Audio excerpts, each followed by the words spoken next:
Transformasi Timnas Indonesia U23. Gaya permainan modern di era Gerald van den Bergh. Timnas Indonesia U23 di bawah arahan pelatih asal Belanda, Gerald van den Bergh, menunjukkan perubahan signifikan dalam pola permainan mereka pada tahun 2025. Van den Bergh yang baru mulai menangani skuad Garuda Muda sejak awal tahun, menegaskan fokus utamanya pada penguasaan bola yang intensif dan komunikasi antar pemain di lapangan. Pendekatan ini berbeda dari gaya permainan cepat dan agresif yang selama ini identik dengan Timnas Junior Indonesia. Menurut Muhammad Ferrari, bek andalan Timnas U23, Coach Gerald memang mengedepankan penguasaan bola mutlak. Hal ini menandai perubahan metode dari sekadar permainan, mengejar bola, menjadi lebih terstruktur dan taktikal. Fokusnya simpel, yaitu build up dari belakang, menjaga bola sebanyak mungkin, dan komunikasi antar pemain adalah kunci utama. Muhammad Ferrari melalui akun YouTube resmi Timnas Indonesia. Van den Bergh juga dikenal sebagai pelatih yang mendalam dalam membaca gaya permainan lawan. Ia menggunakan analisis taktikal untuk menyesuaikan formasi dan strategi sesuai dengan kekuatan maupun kelemahan lawan yang dihadapi. Ini terlihat pada beberapa pertandingan persiapan menjelang Piala AFF U23 2025. Di mana Indonesia cukup sukses menahan dan menekan lawan dengan disiplin tinggi. Kekuatan dan fokus taktik Van den Bergh. Salah satu ciri khas dari gaya permainan Timnas U23 saat ini adalah penekanan pada penguasaan bola secara efektif.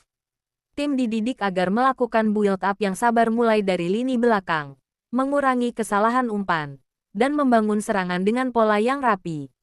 Teknik ini membangun kepercayaan diri pemain, sekaligus menghemat energi agar tidak terlalu sering kehilangan bola. Selain itu, Van den Bergh juga mewajibkan para pemainnya untuk tetap menjaga komunikasi yang intensif di lapangan. Hal ini penting untuk memastikan bahwa rotasi posisi dan pergantian peran berjalan mulus, khususnya di lini tengah dan pertahanan. Komunikasi ini membuat posisi pemain tetap terjaga sehingga sulit ditembus lawan. Dari segi pertahanan, Timnas U23 berusaha menjaga kedisiplinan dan soliditas.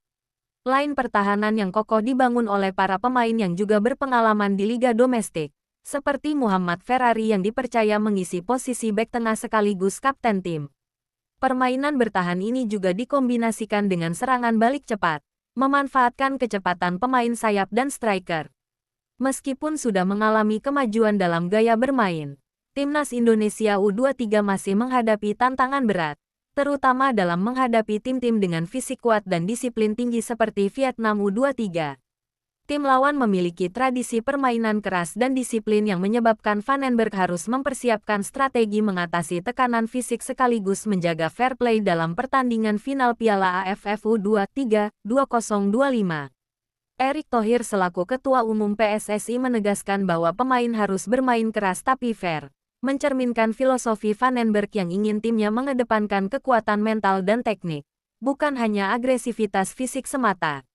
Dukungan penuh dari para supporter di Stadion Utama Gelora Bung Karno (SUGBK) juga menjadi dorongan luar biasa bagi Garuda Muda untuk tampil maksimal.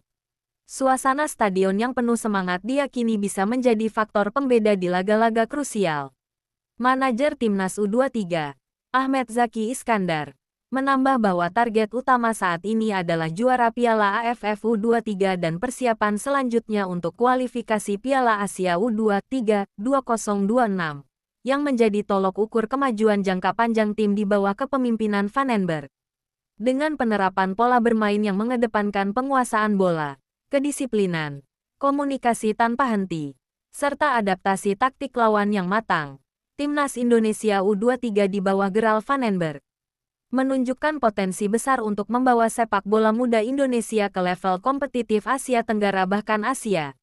Fokus pada proses pembangunan ini diharapkan bisa menghasilkan prestasi maksimal di Piala AFF U23 2025 dan turnamen-turnamen berikutnya.